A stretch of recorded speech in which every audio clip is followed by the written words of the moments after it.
Apakah tindakanku benar? Apakah benar aku memperjuangkan kepentingan orang banyak? Tapi mengapa harus ada yang dikorbankan? Aku sama sekali tak punya niat untuk menjerumuskan orang ke dalam penjara. Tapi kabar tentang Pak Kades yang baru saja aku dengar tadi bisa jadi adalah salah satu puncak keberhasilan dari apa yang telah aku lakukan selama ini. Salah satu bukti dari apa yang selama ini semua berbulan dari sebuah tugas dari budaya guru bahasa Indonesia.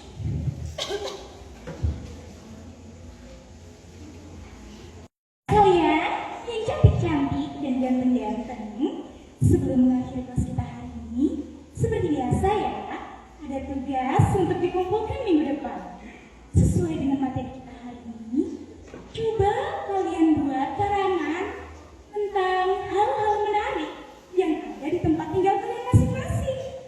Hal-hal menarik itu boleh apa saja, terserah kalian. Apa yang kalian anggap menarik? Tentang keasrian desa, boleh. Tentang warga berprestasi, boleh. Tentang tempat-tempat bersejarah, juga boleh. Boleh juga tentang orang tua kalian sendiri. Membuat karangan tentang sampah plastik di desa. Aku sering membaca artikel tentang masalah ini. Kulihat sampah plastik juga menjadi masalah di desaku sendiri. Banyak warga yang membuang sampah sembarangan. Sampah tidak dikelola sama sekali.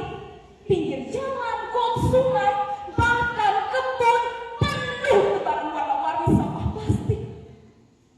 Ada segelintir warga yang punya kesadaran membakar sampah. Tapi itu pun bukan tindakan yang baik.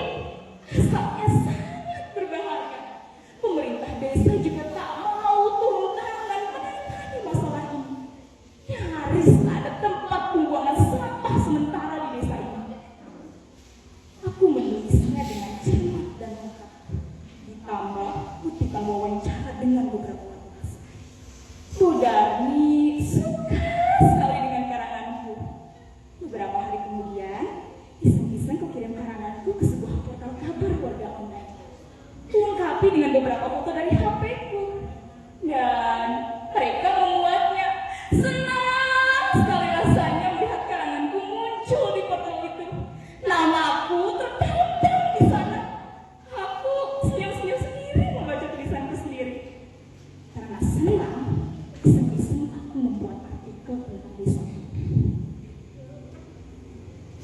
Aku menulis artikel tentang Nek Oda, seorang nenek berusia 80-an tahun, satu-satunya pengrajin keranjang bambu yang masih ada di desa. Ibuku bilang, desa itu adalah penghasil keranjang bambu. Kebun-kebun di desa penuh dengan tanaman bambu ketika itu. Tapi pelan-pelan menghilang karena banyak warga yang menjual tanahnya. Kebun bambu pun berubah menjadi petak-petak perumahan. Aku menulisnya dan lagi-lagi dimuat. Senang sekali rasanya. Lama-lama aku jadi ketagihan menulis artikel tentang desaku dan dirinya. Ketika itu aku mencetak panorama desa.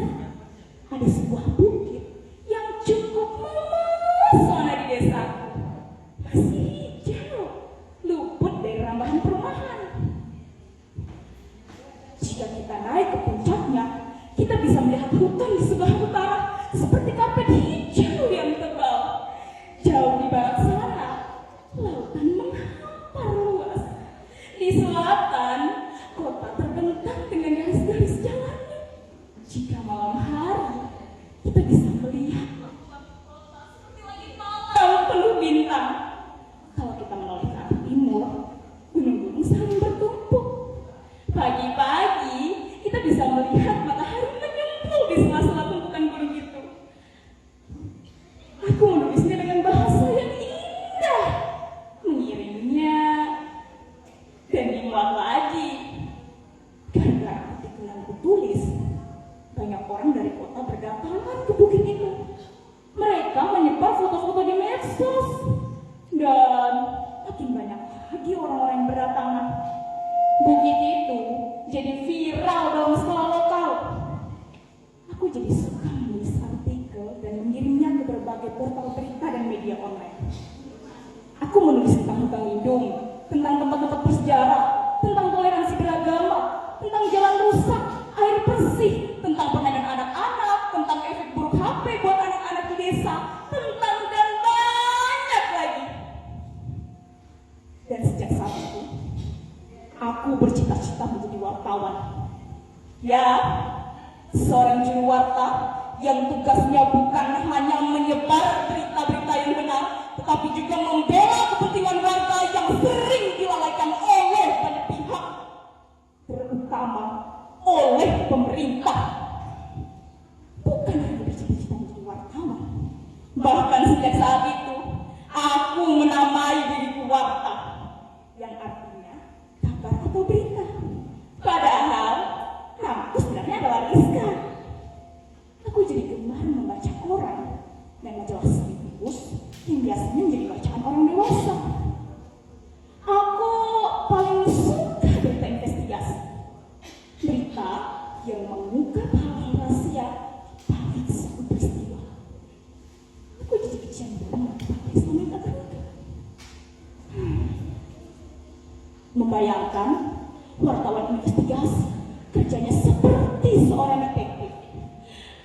Intai sana, lalu mencatat hal rahasia yang ditemukan. Intip sini, catat lagi. Kesana, catat. Kesini, catat. Tak lupa, cekrek. Lalu secara diam-diam mewawancarai tokoh yang tak mau disebutkan namanya. Kami jamin Bapak aman. Kami akan merahasiakan identitas Bapak. Wah, aku bayangkan itu adalah pekerjaan yang seru. Seorang wartawan, tapi punya jurus seperti detektif Conan. Gara-gara dengar sama berita-berita investigasi, aku jadi sering menelusuri cerita-cerita rahasia di balik suatu peristiwa. Aku jadi kecanduan menyingkap hal-hal rahasia yang selama ini tak terungkap. Kadang jadi curiga pada banyak hal di sekelilingku. Bahaya juga sih. Itu pula yang menjadi salah satu penyebab kejengkelanku tadi. Berawal dari artikel tentang bukit di desaku yang mendadak menjadi viral, aku melibatkan diriku dalam sebuah investigasi. Karena banyak warga yang datang mengunjungi bukit, beberapa warga mulai mendirikan warung sederhana di sekitar bukit. Pemasukan dari wisata bukit, ada pula pemasukan dari biaya parkir kendaraan pengunjung. Aku merasa senang karena telah merasa berkontribusi pada warga desa melalui artikel yang kutulis. Lalu muncullah ide dari Pak Kades.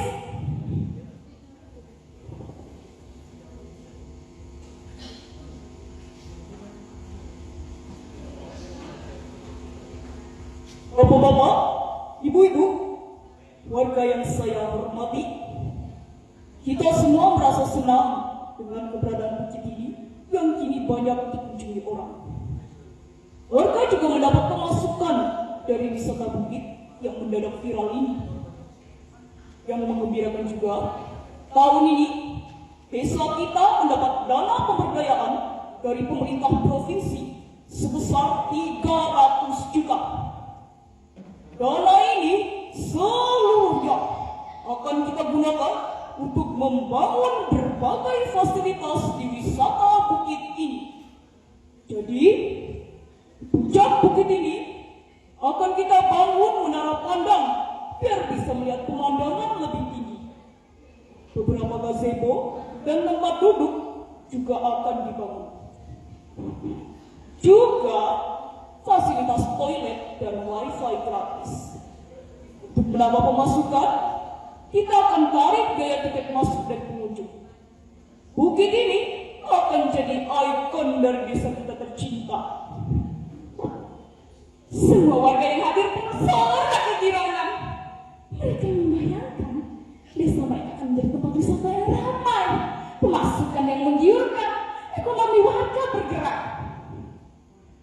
Tapi aku dan beberapa teman di Karang Taruna tidak setuju dengan ide Pak Kadis. Kami tahu tentang dana pemberdayaan itu, dan melalui Karang Taruna kami mengusulkan pemanfaatannya untuk membangun tempat pengelolaan sampah di desa. Menurutku dan beberapa, pengelolaan sampah jauh lebih urgen dibandingkan tempat wisata foto yang hanya ramai karena mendadak viral. Walaupun viralnya begitu berawal dari artikel yang kutulis, tapi aku sendiri juga tak percaya tempat seperti itu akan bertahan lama. Sudah banyak tempat wisata yang hanya mengandalkan panorama untuk berfoto, tutup dan terbengkalai. Wisata kayak gitu paling lama cuma bertahan setahun. Setelahnya orang-orang akan merasa bosan karena yang disajikan hanya itu saja. Tak ada perkembangan daya tarik yang menunjang. Tempatnya kemudian makan, sepi, kembali menjadi semak belukar. Begitu pula yang terjadi pada wisata bukit di desaku setelah menghabiskan anggaran 300 juta. Bahkan tak perlu menunggu setahun, 5 bulan saja tempat itu sudah mulai sepi pengunjung. Warga bersatu persatu, berantakan di sana sini, sampah plastik bertebaran di mana-mana, gazebo bangun mulai keropos, toilet mampet, bukit kembali menjadi semak belukar dengan menara pandang dari beton berkualitas rendah yang justru merusak pemandangan alami bukit. Nyaris seperti rumah hantu. Aku mulai gatal untuk melakukan investigasi. Aku melihat desa tetangga yang sama-sama mendapat dana pemberdayaan 300 juta. Mereka membangun pusat pendidikan warga yang sederhana, tapi didaya gunakan dengan baik dan berkelanjutan. Aku mulai menulis satu artikel tentang mantapnya wisata bukit dengan sedikit jurus untuk memancing komentar pembaca. Aku ingin pembaca menilai apakah proyek semacam itu pantas menghabiskan anggaran sebesar itu. Dan ya, teman-teman tahu bagaimana tanggapan pembaca? Luar biasa. Aku bacakan beberapa komentar pembaca ya. Wisata Instagram emang gak pernah bertahan lama. Menaranya kayak kandang merpati.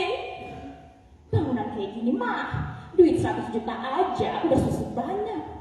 Wah, duitnya kebanyakan masuk kantong tuh. Usut saja, Pak Gubernur, ini coba cek laporan penggunaan dananya. Dan masih banyak lagi komentar pembaca yang menilai bahwa proyek semacam itu tidak pantas menghabiskan anggaran 300 juta. Kabar itu cukup membuat heboh, sehingga banyak wartawan yang datang dan menulis laporan temuan mereka. Kasak kusuk tentang Pak Kades korupsi dana pemberdayaan mulai ramai terdengar, terutama di kalangan warga desa. Tak ada satupun dari mereka yang tahu bahwa akulah juru warta pertama yang mengungkap masalah itu ke publik. Mereka tak tahu bahwa warta, nama penulis itu adalah namaku. Hebohan itu terjadi 3 bulan. Seperti biasa, hebohan di desa nyaris sama dengan berita viral di medsos. Heboh, kejam, panas, ngehits dalam beberapa waktu saja, lalu hilang di telan bumi. Aku sendiri juga sudah tak hirau dengan kehebohan itu. Tugasku sebagai juru warta sudah kutunaikan. Tapi justru setelah kehebohan ini mereda, puncaknya terjadi barusan tadi.